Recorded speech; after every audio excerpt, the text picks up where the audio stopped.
ಬಸವೇಶ್ವರ ಸಾಂಸ್ಕೃತಿಕ ನಾಯಕ, ಸಮಾಜ ಸುಧಾರಕ.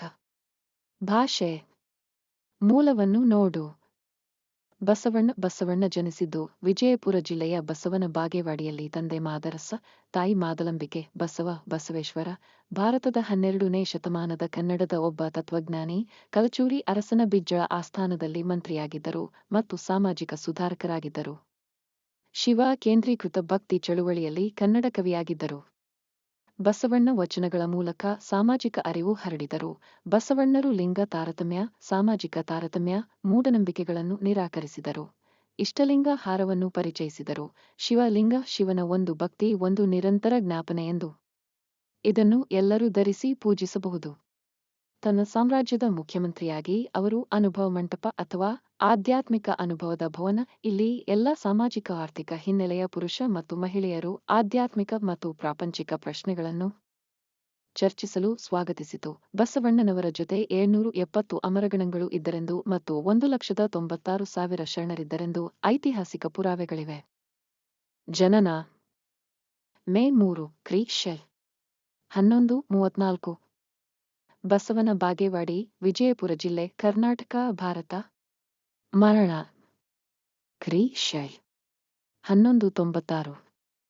ಕೂಡಲ ಸಂಗಮ, ಕರ್ನಾಟಕ, ಭಾರತ. ಗೌರವಗಳು: ಜಗಜ್ಯೋತಿ ಬಸವೇಶ್ವರ, ಕ್ರಾಂತಿಯೋಗಿ ಬಸವಣ್ಣ, ಭಕ್ತಿ ಭಂಡಾರಿ ಬಸವಣ್ಣ, ಮಹಾಮಾನವತಾವಾದಿ. ತತ್ವಶಾಸ್ತ್ರ. ಶರಣೆಯರ ಲಿಂಗಾಯತ ದರ್ಶನ. ಪ್ರಮುಖ ಕೃತಿಗಳು: ವಚನ ಸಾಹಿತ್ಯ. ವಚನಗಳು. ನುಡಿ. ಅರಿತಡೆ ಶರಣಮರೆತಡೆ ಮಾನವ, ಕಾಯಕ ದಾಸೋಹ, ಜಂಗಮ. ಅಧ್ಯಾತ್ಮಜ್ಞಾನಿ, ಅರ್ಥಶಾಸ್ತ್ರಜ್ಞ. ಸಾಂಪ್ರದಾಯಿಕ ದಂತಕಥೆಗಳು ಮತ್ತು ವಿದ್ವತ್ಪೂರ್ಣ ಗ್ರಂಥಗಳು ಲಿಂಗಾಯತ ಸ್ಥಾಪಕ ಬಸವಣ್ಣ ಎಂದು ಉಲ್ಲೇಖಿಸುತ್ತವೆ. ಆದಾಗ್ಯೂ ಆಧುನಿಕ ಕಲಾಚುರಿ ಶಾಸನಗಳಂತಹ ಐತಿಹಾಸಿಕ ಸಾಕ್ಷ್ಯವನ್ನು ಅವಲಂಬಿಸಿದೆ. ಬಸವ ಕವಿ ತತ್ವಜ್ಞಾನಿಯಾಗಿದ್ದು ಈಗಾಗಲೇ ಅಸ್ತಿತ್ವದಲ್ಲಿದ್ದ ಸಂಪ್ರದಾಯವನ್ನು ಸಂಸ್ಕರಿಸಿದರು ಮತ್ತು ಶಕ್ತಿಯನ್ನು ತುಂಬಿದರು ಎಂದು ಉಲ್ಲೇಖಿಸುತ್ತವೆ. ಕನ್ನಡ ಕವಿ ಹರಿಹರರಿಂದ ರಚಿತ 1180 ಬಸವರಾಜದೇವರ ರಗಳೆ ಸಿ.ಎಸ್. 8080 ರಲ್ಲಿ 25 ವಿಭಾಗಗಳು ಲಭ್ಯವಿದೆ. ಸಾಮಾಜಿಕ ಸುಧಾರಕನ ಜೀವನದ ಬಗ್ಗೆ ಲಭ್ಯವಿರುವ ಅತ್ಯಂತ ಆರಂಭಿಕ ಖಾತೆಯಾಗಿದೆ ಮತ್ತು ಲೇಖಕನು ತನ್ನ ನಾಯಕನ ಸಮಕಾಲೀನ ಸಮೀಪದಲ್ಲಿದ್ದ ಕಾರಣದಿಂದಾಗಿ ಅದು ಮುಖ್ಯವೆಂದು ಪರಿಗಣಿಸಲಾಗಿದೆ.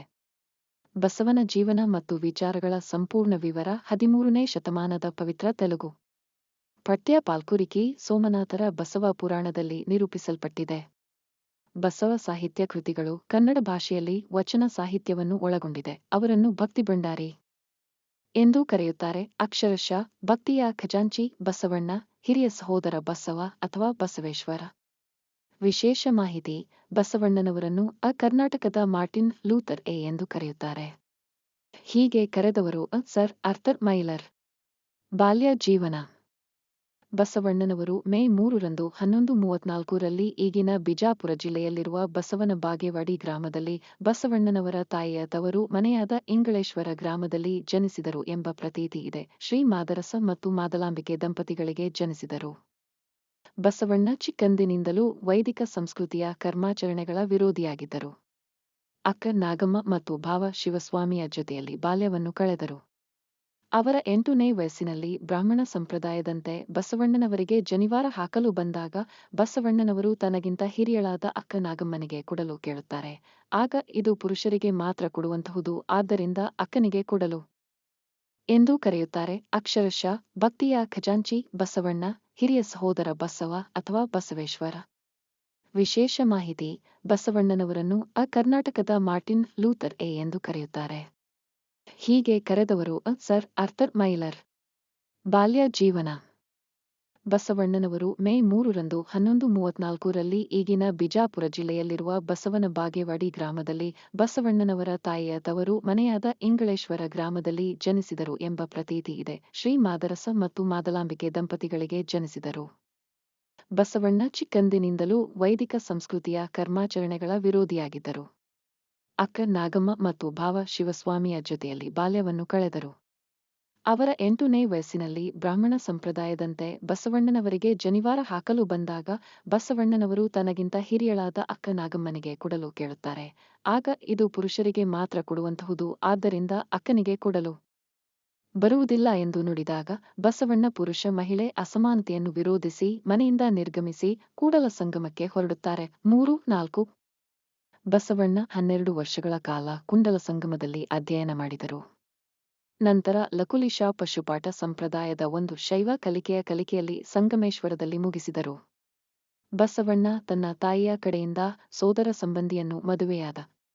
ಅವರ ಪತ್ನಿ ಗಂಗಾಂಬಿಕೆ ಕಲಚುರಿ ರಾಜ ಬಿಜ್ಜಳ ಪ್ರಧಾನಮಂತ್ರಿಯ ಮಗಳು. ಧಾರ್ಮಿಕ ಬೆಳವಣಿಗೆಗಳು. ಬಸವೇಶ್ವರರು 12 ವರ್ಷಗಳ ಕಾಲ ಕೂಡಲ ಸಂಗಮದಲ್ಲಿ ಅಧ್ಯಯನ ಮಾಡುತ್ತಾ ಕಳೆದರು. ಅವರ ದೃಷ್ಟಿಯಲ್ಲಿ ದೇವನು ಒಬ್ಬ ಮತ್ತು ಅವನು ಮಾನವರಲ್ಲಿದ್ದಾನೆಯೇ ಹೊರತು ಗುಡಿಗುಂಡಾರಗಳಲ್ಲಿ ಅಲ್ಲ. ಕೆಲಸ ಮಾಡಿ ಜೀವನ ನಡೆಸಬೇಕು. ಆಲಸಿ ಜೀವನ ಸಲ್ಲ. ಸುಳ್ಳು ಹೇಳುವುದು, ವಂಚಿಸುವುದು, ಕೊಲೆ ಸುಲಿಗೆ ಮಾಡುವುದು, ಪ್ರಾಣಿ ಬಲಿ ನೀಡುವುದು, ಪರಧನ ಹರಣ, ಪರಸ್ತ್ರೀ ವ್ಯಾಮೋಹ ಹೊಂದುವುದು ಘೋರ ಅಪರಾಧ. ಕೆಲಸದಲ್ಲಿ ಮೇಲು ಅಥವಾ ಕೀಳು ಎಂಬುದಿಲ್ಲ. ಪುರುಷನಂತೆ ಮಹಿಳೆಗೂ ವಿದ್ಯಾಭ್ಯಾಸದ ಮತ್ತು ತನ್ನ ಜೀವನವನ್ನು ರೂಪಿಸಿಕೊಳ್ಳುವ ಹಕ್ಕಿದೆ. ಹೀಗೆ ಸಮಾನತೆ, ಕಾಯಕ, ದಾಸೋಹ ತತ್ವಗಳನ್ನು ಸ್ವೀಕರಿಸುವ ಮತ್ತು ಆಚರಿಸುವ ಯಾರು ಬೇಕಾದರೂ ಶಿವಶರಣರಾಗಬಹುದು ಎಂದು ಬಸವಣ್ಣವರು ಸಾರಿದರು. ಪೊಳ್ಳು ದೇವರುಗಳನ್ನು ಸ್ತುತಿಸುತ್ತಿದ್ದ ಮತ್ತು ಪುರೋಹಿತಶಾಹಿಯಿಂದ ನಿರಂತರವಾಗಿ ವಂಚನೆಗೊಳಗಾಗುತ್ತಿದ್ದ ಜನತೆಗೆ ಬಸವಣ್ಣನವರು ಹೊಸ ಜೀವನ ನೀಡಿದರು. ಜಾತಿ, ಮತ, ಲಿಂಗಗಳ ಭೇದವನ್ನು ತಿರಸ್ಕರಿಸಿದ ಬಸವಣ್ಣನವರು ಸಾಮಾಜಿಕ ಕ್ರಾಂತಿಗೆ ಕಾರಣವಾದರು. ಬಸವಣ್ಣನವರನ್ನು ಜಗಜ್ಯೋತಿ ಬಸವೇಶ್ವರ, ಕ್ರಾಂತಿಯೋಗಿ ಬಸವಣ್ಣ, ಭಕ್ತಿ ಭಂಡಾರಿ ಬಸವಣ್ಣ, ಮಹಾ ಮಾನವತಾವಾದಿ ಎಂದು ಕರೆಯಲಾಗುತ್ತದೆ. ಮಾನವೀಯತೆ, ಕಾಯಕ ನಿಷ್ಠೆ ಧರ್ಮದ ಬುನಾದಿಯಾಗಬೇಕು ಎಂದು ಬಲವಾಗಿ ನಂಬಿದರು. ಬಸವಣ್ಣ ತಮ್ಮ ವಚನಗಳ ಮೂಲಕ ಕಾಯಕವೇ ಕೈಲಾಸ, ದಯವೇ ಧರ್ಮದ ಮೂಲವಯ್ಯ, ಅಯ್ಯ ಎಂದರೆ ಸ್ವರ್ಗ, ಎಲವು ಎಂದರೆ ನರಕ ಎಂದು ಸಾರುವ ಮೂಲಕ ತಮ್ಮ ಮಾನವತಾವಾದಕ್ಕೆ ಸಾಹಿತ್ಯದ ಸ್ಪರ್ಶ ನೀಡಿದರು. ಕನ್ನಡ ಸಾಹಿತ್ಯಕ್ಕೆ ವಚನಗಳ ಮೂಲಕ ಅಪೂರ್ವ ಕೊಡುಗೆ ಅಪಾರ. ಇದುವರೆಗೆ ಸುಮಾರು 1,500 ವಚನಗಳನ್ನು ಸಂಗ್ರಹಿಸಿಡಲಾಗಿದೆ. ಬಸವಣ್ಣನವರ ಪ್ರೇರಣೆಯಿಂದ ಹರಿಜನ ಮತ್ತು ಬ್ರಾಹ್ಮಣ ಕುಟುಂಬಗಳ ನಡುವೆ ನಡೆದ ಅನುಲೋಮ ವಿವಾಹ ಕಲ್ಯಾಣದ ಕ್ರಾಂತಿಗೆ ಮುನ್ನುಡಿಯಾಯಿತು. ಇವರು ಷಟ್ಸ್ಥಲ ವಚನ, ಕಾಲಜ್ಞಾನ ವಚನ, ಮಂತ್ರಗೋಪ್ಯ, ಶಿಖಾರತ್ನ ವಚನ ಎಂಬ ಗ್ರಂಥಗಳನ್ನು ಬರೆದಿದ್ದಾರೆ. ಇವರನ್ನು ಕುರಿತಂತೆ ಕನ್ನಡ, ತೆಲುಗು, ಸಂಸ್ಕೃತ, ತಮಿಳು, ಮರಾಠಿ ಮತ್ತು ಹಿಂದಿ ಭಾಷೆಗಳಲ್ಲಿ ಪುರಾಣಗಳು ರಚನೆಯಾಗಿವೆ. ಬಾಗೇವಾಡಿ, ಕಪ್ಪಡಿ ಸಂಗಮ, ಕಲ್ಯಾಣ ಪಟ್ಟಣಗಳಲ್ಲಿ ಇವರ ಸ್ಮಾರಕಗಳಿವೆ. ಬೆಳಗಾವಿ ಜಿಲ್ಲೆಯ ಅರ್ಜುನವಾಡದ ಶಿಲಾಶಾಸನದಲ್ಲಿ ಉಲ್ಲೇಖಿತವಾಗಿರುವ ಸಂಗಣಬಸವ ಎಂಬ ಹೆಸರು ವಚನಕಾರ ಬಸವಣ್ಣನವರದ್ದೇ ಎಂದು ವಿದ್ವಾಂಸರು ಊಹಿಸಿದ್ದಾರೆ. ಇವನಾರವ ನೆಂದೆನಿಸದಿರಯ್ಯ. ಇವ ನಮ್ಮವನೆಂದೆನಿಸಯ್ಯ. ಕೂಡಲ ಸಂಗಮ ದೇವ ನಿಮ್ಮ ಮಹಾಮನೆಯ ಮಗನೆಂದೆನಿಸಯ್ಯ.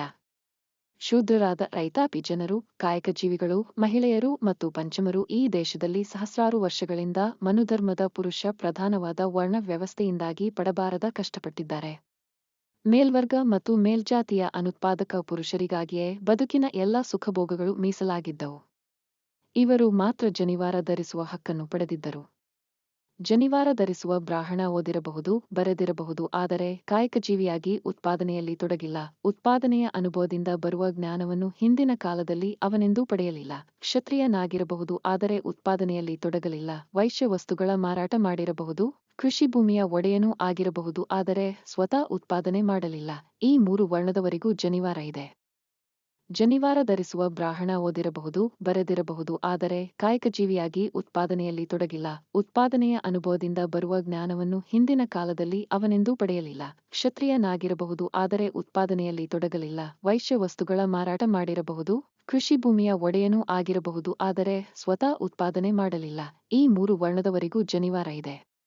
ಆದರೆ ಉತ್ಪಾದನೆಯಲ್ಲಿ ಕಾಯಕ ಜೀವಿಗಳಿಗೆ ಮತ್ತು ಪಂಚಮರಿಗೆ ಜನಿವಾರ ಇಲ್ಲ. ಯಾರಿಗೆ ಜನಿವಾರ ಇತ್ತೋ ಅವರು ದುಡಿಯದೆ ಸುಖ ಜೀವನವನ್ನು ಅನುಭವಿಸಿದರು. ಯಾರಿಗೆ ಜನಿವಾರ ಇದ್ದಿದ್ದಿಲ್ಲವೋ ಅವರು ದುಡಿದು ಕಷ್ಟ ಜೀವನವನ್ನು ಅನುಭವಿಸಿದರು. ಅಂತೆಯೇ ಬಸವಣ್ಣನವರು ಕಟ್ಟ ಕಡೆಗೆ ಮನುಷ್ಯನ ಕಡೆಗೆ ಬಂದರು. ಈ ಅನ್ಯಾಯದ ವಿರುದ್ಧ ಸಿಡಿದೆದ್ದರು. ಜಾತಿ ಸಂಕರವಾದ ಬಳಿಕ ಕುಲವನಸುವರೆ ಎಂದು ಪ್ರಶ್ನಿಸಿ ಕಾಯಕಜೀವಿಗಳ ಕೇಂದ್ರಿತ ಶರಣ ಸಂಕುಲವನ್ನು ಸೃಷ್ಟಿಸಿದರು. ವಿವಿಧ ಕಾಯಕಗಳ ಶೂದ್ರರಿಗೆ, ಮಹಿಳೆಯರಿಗೆ ಮತ್ತು ಪಂಚಮರಿಗೆ ಮೊದಲ ಬಾರಿಗೆ ಶಿಕ್ಷಣ ನೀಡುವ ವ್ಯವಸ್ಥೆ ಮಾಡಿದರು. ಅವರೆಲ್ಲ ಅನುಭವ ಮಂಟಪದಲ್ಲಿ ತಮ್ಮ ಅನುಭವಗಳನ್ನು ಹಂಚಿಕೊಂಡರು. ಭಾರತದಲ್ಲಿ ವಿವಿಧ ಜಾತಿಗಳ ಕಾಯಕಜೀವಿಗಳು ಮೊದಲ ಬಾರಿಗೆ ಜಾತಿಯನ್ನು ಮೀರಿ ಒಂದು ವರ್ಗವಾಗಿದ್ದು ಶರಣ ಸಂಕುಲದಲ್ಲಿ ಎಂಬುದು ಹೆಮ್ಮೆಯ ವಿಚಾರವಾಗಿದೆ. ಅವರೆಲ್ಲ ತಮ್ಮ ಕಾಯಕಗಳ ಹೆಸರುಗಳನ್ನು ಅಭಿಮಾನದಿಂದ ಉಳಿಸಿಕೊಂಡರು. ಆದರೆ ಆ ಕಾಯಕಗಳ ಒಳಗೆ ಇದ್ದ ಜಾತಿ ವಿಷವನ್ನು ಹೊರಹಾಕಿದರು. ಹೀಗೆ ಶರಣರಲ್ಲಿ ಸಮಗಾರ, ಮಾದಾರ, ಮೇದಾರ, ಡೋಹರ, ಅಂಬಿಗ ಮುಂತಾದ ಪದಗಳು ಜಾತಿ ಸೂತಕವನ್ನು ಕಳೆದುಕೊಂಡು ಕಾಯಕ ಸೂಚಕಗಳಾಗಿ ಉಳಿದವು. ಸಂಕ್ಷಿಪ್ತ ಪರಿಚಯ. ವಿಶ್ವಗುರು ಬಸವಣ್ಣನವರು ಪರಮಾತ್ಮನ ಕರುಣೆಯ ಕಂದರಾಗಿ ಅವತರಿಸಿ ಲೋಕಕ್ಕೆ ಹೊಸ ಧರ್ಮವೊಂದನ್ನು ಕೊಟ್ಟರು. ಇಂಗಳೇಶ್ವರ ಬಾಗೇವಾಡಿಯಲ್ಲಿ ಶೈವ ಬ್ರಾಹ್ಮಣ ದಂಪತಿಗಳಾದ ಮಾದರಸ ಮಾದಲಾಂಬಿಕೆಯರ ಮಗನಾಗಿ ಆನಂದನಾಮ ಸಂವತ್ಸರದಲ್ಲಿ ವೈಶಾಖ ಮಾಸದ ಅಕ್ಷಯ ತೃತೀಯದಂದು ದಿ. ಏಪ್ರಿಲ್ 30, 1134 ರೋಹಿಣಿ ನಕ್ಷತ್ರದಲ್ಲಿ ಜನಿಸಿದರು. ಇವರು ಯಾವುದೇ ಅಂಧಶ್ರದ್ಧೆ, ಜಡ ಸಂಪ್ರದಾಯಗಳನ್ನೊಪ್ಪದ ಸತ್ಯಾನ್ವೇಷಕರಾಗಿ ಹೆತ್ತವರನ್ನು, ಬಂಧು ಬಾಂಧವರನ್ನು ತೊರೆದು ವಿದ್ಯಾಕಾಂಕ್ಷಿಯಾಗಿ ಕೂಡಲ ಸಂಗಮದ ಗುರುಕುಲಕ್ಕೆ ಬಂದರು. ಶಾಸ್ತ್ರಾಧ್ಯಯನ, ಯೋಗಾಭ್ಯಾಸಗಳಲ್ಲಿ ಬಾಲ್ಯವನ್ನು ಕಳೆದು ತಾರುಣ್ಯಕ್ಕೆ ಕಾಲಿರಿಸಿದರು. ಜನರಲ್ಲಿ ಮನೆ ಮಾಡಿಕೊಂಡಿದ್ದ ಮೌಢ್ಯತೆ, ಕಂದಾಚಾರ, ಜಾತೀಯತೆಗಳನ್ನು ಕಂಡು ಮನನೊಂದು ಪರಿಹಾರವನ್ನು ಅರಸತೊಡಗಿದರು. ಒಂದು ದಿನ ದಿ. 14ನೇ ಜನವರಿ 1155 ಪರಮಾತ್ಮನ ದಿವ್ಯ ದರ್ಶನವಾಯಿತು. ಅನುಗ್ರಹಿತರಾದರು. ಬ್ರಹ್ಮ, ವಿಷ್ಣು, ಮಹೇಶ್ವರರೆಂಬ ತ್ರಿಮೂರ್ತಿಗಳನ್ನು ಮೀರಿದ ಸೃಷ್ಟಿಕರ್ತನೇ ಶ್ರೇಷ್ಠವೆಂದು ಘೋಷಿಸಿ ಆ ದೇವನನ್ನು ಲಿಂಗದೇವ ಎಂದು ಕರೆದರು. ನಿರಾಕಾರ ದೇವನಿಗೆ ಮನುಷ್ಯರ, ಪ್ರಾಣಿಗಳ ಆಕಾರ ಕೊಡುವುದು ಸರಿಯಲ್ಲ ಎಂಬ ಭಾವ ತಳೆದು ದೇವನ ಸಾಕಾರ ಕೃತಿಯೇ ಬ್ರಹ್ಮಾಂಡ, ಇದು ಗೋಲಾಕಾರದಲ್ಲಿದೆ. ಆದ್ದರಿಂದ ಲಿಂಗದೇವನನ್ನು ವಿಶ್ವದಾಕಾರದಲ್ಲಿ ಪೂಜಿಸುವುದು ಸರಿ ಎಂದು ಇಷ್ಟಲಿಂಗದ ಪರಿಕಲ್ಪನೆ ಕೊಟ್ಟರು. ದೇವರ ಕುರುಹಾದ ಇಷ್ಟಲಿಂಗವು ಮಾನವನ ಜಾತಿ, ವರ್ಣ, ವರ್ಗ ಭೇದಗಳನ್ನು ಕಳೆದು ಶರಣನನ್ನಾಗಿ ಮಾಡುವ ಸಾಧನವಾಗಬೇಕೆಂದು ಅದನ್ನು ಗಣ ಲಾಂಛನವನ್ನಾಗಿ ಮಾಡಿದರು. ಪರಮಾತ್ಮನ ದಿವ್ಯಾನುಭವ ಪಡೆದು ನವ ಸಮಾಜ ನಿರ್ಮಾಣದ ರೂಪುರೇಷೆಗಳನ್ನು ತಮ್ಮ ಮನದಲ್ಲಿ ಹೊಂದಿ ಕಲ್ಯಾಣದ ಕಾರ್ಯಕ್ಷೇತ್ರವನ್ನು ಪ್ರವೇಶಿಸಿದರು. ಸೋದರ ಮಾವನ ಮಗಳು ನೀಲಾ ಶೂನ್ಯಬಿಕೆಯನ್ನು ವಿವಾಹವಾಗಿ ಕರಣಿಕ ಕಾಯಕ ಕೈಗೊಂಡರು. ಅಲ್ಲಿಂದ ಮುಂದೆ ಭಂಡಾರಿಯಾಗಿ, ಪ್ರಧಾನಿ, ದಂಡನಾಯಕಯಾಗಿ ಕಾಯಕ ನಿರ್ವಹಿಸಿದರು. ಅನುಭವ ಮಂಟಪ ಸ್ಥಾಪಿಸಿ ಧರ್ಮ ಪ್ರಚಾರ ಮಾಡಿದರು. ಎಲ್ಲರ ಮನೆ ಮನಗಳ ಬಾಗಿಲಿಗೂ ಧರ್ಮಗಂಗೆ ಹರಿಯುವಂತೆ ಮಾಡಿದರು. ಇಷ್ಟಲಿಂಗವೆಂಬ ಗಣಲಾಂಛನವನ್ನು ಧರಿಸಿ ಲಿಂಗಾಯತರಾದ ಎಲ್ಲ ಶರಣಬಂಧುಗಳನ್ನು ಸಮಾನ ಭಾವದಿಂದ ಕಂಡರು. ಹುಟ್ಟಿನಿಂದ ಬ್ರಾಹ್ಮಣರಾಗಿ, ಸಂಸ್ಕಾರದಿಂದ ಶರಣರಾದ ಮಧುವರಸರ ಮಗಳನ್ನು ಹುಟ್ಟಿನಿಂದ ಸಮಗಾರರಾಗಿ, ಸಂಸ್ಕಾರದಿಂದ ಶರಣರಾದ ಹರಳಯ್ಯನವರ ಮಗನಿಗೆ ಕೊಟ್ಟು ವಿವಾಹ ಮಾಡಲು ಪ್ರೇರಣೆ ನೀಡಿದರು. ಈ ವಿವಾಹದಿಂದ ಸಂಪ್ರದಾಯವಾದಿಗಳು ಸಿಡಿದೆದ್ದು ಬಿಜ್ಜಳ ಮಹಾರಾಜನನ್ನು ಬಸವಣ್ಣನವರ ವಿರುದ್ಧ ಪ್ರೇರೇಪಿಸಿ ಧರ್ಮಗುರು ಬಸವಣ್ಣನವರಿಗೆ ಗಡೀಪಾರು ಶಿಕ್ಷೆ ನೀಡುವಂತೆ ಮಾಡಿದರು. ಧರ್ಮಪಿತರು ಗಡೀಪಾರು ಶಿಕ್ಷೆ ಸ್ವೀಕರಿಸಿ ಕಲ್ಯಾಣದಿಂದ ಹೊರಟ ನಂತರ ಹರಳಯ್ಯ, ಮಧುವರಸ ಶೀಲವಂತರ ಬಂಧನವಾಗಿ ಅವರು ವರ್ಣಾಂತರ ವಿವಾಹದಲ್ಲಿ ಭಾಗಿಯಾದುದಕ್ಕಾಗಿ ಕಣ್ಣು ಕೀಳಿಸುವ ಶಿಕ್ಷೆ, ಎಳೆ ಹೊಟ್ಟೆ ಶಿಕ್ಷೆಗೆ ಒಳಗಾಗಿ ಪ್ರಾಣ ಬಿಡಬೇಕಾಯಿತು. ಜಾತಿವಾದಿಗಳು ವಚನ ಸಾಹಿತ್ಯವನ್ನು ನಾಶ ಮಾಡಲು ಸನ್ನದ್ಧರಾದಾಗ ವೀರಮಾತೆ ಅಕ್ಕನಾಗಲಾಂಬಿಕೆ, ಚಿನ್ಮಯಜ್ಞಾನಿ ಚೆನ್ನಬಸವಣ್ಣ, ವೀರಗಣಾಚಾರಿ ಮಡಿವಾಳ ಮಾಚಯ್ಯನವರು ವೀರಾಗ್ರಣಿಗಳಾಗಿ ಕಾದಾಡಿ ವಚನ ವಾಜ್ಮಯ ನಿಧಿಯನ್ನು ಉಳಿಸಿಕೊಟ್ಟರು. ಅದಿಂದು ನಮ್ಮೆಲ್ಲ ಕರ್ನಾಟಕದ, ಭಾರತದ, ವಿಶ್ವದ ಹೆಮ್ಮೆಯ ಆಸ್ತಿಯಾಗಿದೆ. ಇಂತಹ ಮಹಾನ್ ನೇತಾರರಾದ ಬಸವಣ್ಣನವರು ಲಿಂಗಾಯತ ಧರ್ಮದ ಸಂಸ್ಥಾಪಕರು, ಧರ್ಮಪಿತರು, ಮಂತ್ರಪುರುಷರು. 62 ವರ್ಷ 3 ತಿಂಗಳು 2 ದಿವಸಗಳ ಕಾಲ ಏಳೆಯಲ್ಲಿ ಬಾಳಿದ ಬಸವಣ್ಣನವರು ನಳನಾಮ ಸಂವತ್ಸರದ ಶ್ರಾವಣ ಶುದ್ಧ ಪಂಚಮಿಯಂದು ದಿ. ಜುಲೈ 7, 1196 ಉರಿಯುಂಡ ಕರ್ಪೂರದಂತೆ ಲಿಂಗೈಕ್ಯರಾದರು. ಮಂಗಳವೇಡದ ರಾಜ ಬಿಜ್ಜಳನ ಆಸ್ಥಾನದಲ್ಲಿ ಮಂತ್ರಿಯಾದ ಬಸವಣ್ಣ ಹಲವಾರು ಜನಪರ ಮತ್ತು ಸಮಾಜ ಸುಧಾರಣೆ ಕ್ರಮಗಳನ್ನು ಕೈಗೊಂಡರು. ಕಾಯಕವೇ ಕೈಲಾಸವೆಂದು ಸಾರಿ ಜನರನ್ನು ದುಡಿದು ಬದುಕುವ ಪಥದಲ್ಲಿ ಮುನ್ನಡೆಸಿದರು. ಜಾತಿ, ಲಿಂಗ, ಭಾಷೆ ಭೇದವಿಲ್ಲದೆ ಶರಣ ತತ್ವದಲ್ಲಿ, ಸಮಾನತೆಯಲ್ಲಿ ಮತ್ತು ಕಾಯಕ ನಿಷ್ಠೆಯಲ್ಲಿ ನಂಬಿಕೆಯುಳ್ಳವರನ್ನು ನಿಜವಾದ ಶಿವಶರಣರೆಂದು ಕರೆದರು. ದಂಪತಿಗಳನ್ನು ಮತ್ತು ನವ ವಧುವರರಾದ ಶೀಲವಂತ ಲಾವಣ್ಯರನ್ನು ಆನೆಯ ಕಾಲಿಗೆ ಕಟ್ಟಿಸಿ ಉರತುಂಬಾ ನೆಲದ ಮೇಲೆ ಎಳೆಸಿ ಕೊಲ್ಲುವ ಕ್ರೂರವಾದ ಎಳೆಹೂಟೆ ಶಿಕ್ಷೆಗೆ ಗುರಿಪಡಿಸಿ ಕೊಲ್ಲುತ್ತಾನೆ. ಬಿಜ್ಜಳನ ಸೇನೆ ಶಿವಶರಣರನ್ನು ಕಂಡಲ್ಲಿ ಕೊಲ್ಲ ತೊಡಗಿ ರಕ್ತದ ಹೊಳೆ ಹರಿಸುತ್ತದೆ. ಬಸವಣ್ಣನವರು 1196ರಲ್ಲಿ ಕೂಡಲ ಸಂಗಮಕ್ಕೆ ಮರಳಿ ಅಲ್ಲೇ ಲಿಂಗೈಕ್ಯರಾದರು. ಅವರ ಸಮಾಧಿಯು ಅಲ್ಲಿಯೇ ಇದೆ. ಅವರ ಸಮಾಧಿಯನ್ನು ಕರ್ನಾಟಕ ಸರ್ಕಾರದಿಂದ ಬಸವ ಸಾಗರ ಹಿನ್ನೀರಿನಲ್ಲಿ ಮುಳಗದಂತೆ ರಕ್ಷಿಸಲ್ಪಟ್ಟಿದೆ. ಬಸವಣ್ಣನವರ ಕಾಯಕದ ಮಹತ್ವ ಮತ್ತು ಕಾಯಕ ಸಮಾನತೆ. ದೇವ ಸಹಿತ ಮನೆಗೆ ಬಂದೆಡೆ ಕಾಯಕವಾವುದೆಂದು ಬೆಸಗೊಂಡೆಡೆ ನಿಮ್ಮಾಣೆ ನಿಮ್ಮ ಪುರಾತರಾಣೆ ತಲೆದಂಡ ತಲೆದಂಡ ತಲೆದಂಡ ಕೂಡಲ ಸಂಗಮದೇವ ಭಕ್ತರಲ್ಲಿ ಕುಲವನರಿಸಿದೆಡೆ ನಿಮ್ಮ ರಾಣಿವಾಸದಾಣೆ. ಹೀಗೆ ಬಸವಣ್ಣನವರು ಭಕ್ತರಲ್ಲಿ ಸರ್ವಸಮಾನತೆಯನ್ನು ಕಾಣುತ್ತಾರೆ. ಶರಣರ ದೃಷ್ಟಿಯಲ್ಲಿ ಯಾವ ಕಾಯಕವೂ ಚಿಕ್ಕದಲ್ಲ ಅಥವಾ ದೊಡ್ಡದಲ್ಲ. ಮನೆ ನೋಡ ಬಡವರು, ಮನ ನೋಡ ಘನ. ಸೋಂಕಿನಲ್ಲಿ ಶುಚಿ, ಸರ್ವಾಂಗ ಕಲೆಗಳು. ಪಸರಕ್ಕನುವಿಲ್ಲ, ಬಂದ ತತ್ಕಾಲಕ್ಕೆ ಉಂಟು. ಕೂಡಲ ಸಂಗನ ಶರಣರು ಸ್ವತಂತ್ರ ಧೀರರು ಎಂದು ಬಸವಣ್ಣನವರು ಕಾಯಕ ಜೀವಿಗಳಾದ ಆಯ್ದಕ್ಕಿ ಲಕ್ಕಮ್ಮ ಮತ್ತು ಮಾರಯ್ಯನವರ ವ್ಯಕ್ತಿತ್ವವನ್ನು ಕುರಿತು ಕಣ್ಣಿಗೆ ಕಟ್ಟುವಂತೆ ಹೇಳಿದ್ದಾರೆ. ಅವರು ಘನಮನದವರು, ಪರಿಶುದ್ಧರು, ಸ್ವತಂತ್ರ ಧೀರರೂ ಆಗಿದ್ದಾರೆ. ಮನಶುದ್ಧವಿಲ್ಲದವಂಗೆ ದ್ರವ್ಯದ ಬಡತನವಲ್ಲದೆ ಚಿತ್ತಶುದ್ಧದಲ್ಲಿ ಕಾಯಕವ ಮಾಡುವಲ್ಲಿ ಸದ್ಭಕ್ತಂಗೆ ಎತ್ತು ನೋಡಿದತ್ ಲಕ್ಷ್ಮೀ ತಾನಾಗಿಪ್ಪಳು. ಮಾರಯ್ಯ ಪ್ರಿಯ ಅಮರೇಶ್ವರಲಿಂಗದ ಸೇವೆಯುಳ್ಳನ್ನಕ್ಕರ ಎಂದು ಆಯ್ದಕ್ಕಿ ಲಕ್ಕಮ್ಮ ಕಾಯಕದ ಮಹತ್ವ ವ್ಯಕ್ತಪಡಿಸುತ್ತಾಳೆ. ಗುರುವಾದರೂ ಕಾಯಕದಿಂದಲೇ ಜೀವನ್ಮುಕ್ತಿ, ಲಿಂಗವಾದರೂ ಕಾಯಕದಿಂದಲೇ ಶಿಲೆಯ ಕುಲ ಹರಿಯುವುದು, ಜಂಗಮವಾದರೂ ಕಾಯಕದಿಂದಲೇ ವೇಷಪಾಶ ಹರಿಯುವುದು. ಇದು ಚೆನ್ನಬಸವಣ್ಣ ಪ್ರಿಯ ಚಂದೇಶ್ವರ ಲಿಂಗದ ಅರಿವು ಎಂದು ನುಲಿಯ ಚಂದಯ್ಯನವರು ಕಾಯಕದ ಮಹತ್ವವನ್ನು ಸಾರಿದ್ದಾರೆ. ಗುರುವಲಿಂಗ ಜಂಗಮಕ್ಕೆ ಕಾಯಕವೇ ಆಧಾರವಾಗಿದೆ ಎಂದು ಮನ ತುಂಬುಗುವಂತೆ ಹೇಳಿದ್ದಾರೆ. ಕಾಯಕದಲ್ಲಿ ನಿರತನಾದಡೆ ಗುರುದರ್ಶನವಾದರೂ ಮರೆಯಬೇಕು, ಲಿಂಗ ಪೂಜೆಯಾದರೂ ಮರೆಯಬೇಕು, ಜಂಗಮ ಮುಂದೆ ನಿಂದಿದ್ದರೂ ಹಂಗು ಹರಿಯಬೇಕು. ಕಾಯಕವೇ ಕೈಲಾಸವಾದ ಕಾರಣ ಅಮರೇಶ್ವರ ಲಿಂಗವಾಯಿತಾದರೂ ಕಾಯಕದೊಳಗು ಎಂದು ಆಯ್ದಕ್ಕಿ ಮಾರಯ್ಯ ಹೇಳುವಲ್ಲಿ ಕಾಯಕದ ಮಹತ್ವ ಪರಾಕಾಷ್ಠೆಯನ್ನು ತಲುಪುತ್ತದೆ. ಆವ ಕಾಯಕವಾದರೂ ಸ್ವಕಾಯಕವ ಮಾಡಿ ಗುರುಲಿಂಗ ಜಂಗಮದ ಮುಂದಿಟ್ಟು ಒಕ್ಕುದ ಹಾರೈಸಿ ಮಿಕ್ಕುದ ಕೈಕೊಂಡು ವ್ಯಾಧಿ ಬಂದಡೆ ನರಳು ಬೇನೆ ಬಂದಡೆ ಒರಲು ಜೀವ ಹೋದಡೆ ಸಾಯಿ ಇದಕ್ಕ ದೇವರ ಹಂಗೇಕೆ ಬಾಪು ಲದ್ದೆಯ ಸೋಮ. ಹುಲ್ಲಿನ ಹೊರೆ ಹೊರುವ ಕಾಯಕದ ಸೋಮಯ್ಯ ಬದುಕೆಂಬುದು ಜೈವಿಕ ಪ್ರಕ್ರಿಯೆ ಎಂದು ಹೀಗೆ ಸೂಚಿಸುತ್ತಾನೆ. ಆ ಮೂಲಕ ಸಾವನ್ನು ಗೆಲ್ಲುತ್ತಾನೆ. ದೇವರ ಹಂಗಿಗೆ ಒಳಗಾಗದೆ ದೇವರನ್ನು ಆರಾಧಿಸುವ ಕ್ರಮವನ್ನು ನಮಗೆ ಕಲಿಸಿಕೊಟ್ಟಿದ್ದಾನೆ. ಜನಸಾಮಾನ್ಯರು ಶರಣಸಂಕುಲ ಸೇರಿ ಹೀಗೆ ಆತ್ಮಸ್ಥೈರ್ಯ ಪಡೆದು ಅಸಾಮಾನ್ಯರಾಗುವಲ್ಲಿ ಬಸವಣ್ಣನವರ ಅಪಾರ ಶ್ರಮ ಅಡಗಿದೆ. ಅಂತೆಯೇ ಶರಣರಿಗೆ ಬದುಕೆಂಬುದು ದುಃಖದ ಆಗರವೆಂದು ಅನಿಸುವುದಿಲ್ಲ. ಶರಣರು ಸವಾಲನ್ನು ಎದುರಿಸುತ್ತಾ ಆನಂದವನ್ನು ಅನುಭವಿಸುವವರು. ಕೃತ್ಯ ಕಾಯಕವಿಲ್ಲದವರು ಭಕ್ತರಲ್ಲ. ಸತ್ಯ ಶುದ್ಧವಿಲ್ಲದುದು ಕಾಯಕವಲ್ಲ. ಆಸೆ ಎಂಬುದು ಭವದ ಬೀಜ, ನಿರಾಸೆ ಎಂಬುದು ನಿತ್ಯಮುಕ್ತಿ. ಉರಿಲಿಂಗಪೆದ್ದಿಗಳ ರಸನಲ್ಲಿ ಸದರವಲ್ಲ ಕಾಣುವ ಎಂದು ಉರಿಲಿಂಗಪೆದ್ದಿಗಳ ಮುಣ್ಣಸ್ತ್ರೀ ಕಾಳವೆ ಹೇಳುತ್ತಾಳೆ. ಕಾಯಕದಲ್ಲಿ ಮುಕ್ತಿ ಕಾಣುವ ಪರಿ ಇದು. ಒಬ್ಬ ದಲಿತ ಮಹಿಳೆ ಶರಣಸಂಕುಲದೊಳಗೆ ಬಂದು ಇಷ್ಟೊಂದು ಮಹತ್ತರವಾದ ವಿಚಾರವನ್ನೊಳಗೊಂಡ ವಚನರಚನೆ ಮಾಡಿದ್ದಾಳೆಂದರೆ ಬಸವಣ್ಣನವರು ಜಗತ್ತಿನಲ್ಲಿ ಮೊದಲ ಬಾರಿಗೆ ಯಾವ ರೀತಿ ವಯಸ್ಕರ ಶಿಕ್ಷಣದ ವ್ಯವಸ್ಥೆ ಮಾಡಿರಬಹುದು ಎಂಬುದರ ಕುರಿತು ಸಂಶೋಧನೆಯಾಗಬೇಕಿದೆ.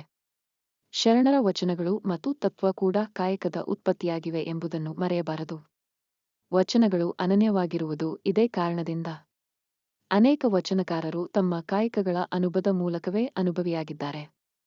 ಅವರ ವಚನಗಳಲ್ಲಿನ ಪ್ರತಿಮೆ, ಪ್ರತೀಕ ಮತ್ತು ಸಂಕೇತಗಳು ಅವರವರ ಕಾಯಕಗಳ ಅನುಭವದ ಮೂಲಕವೇ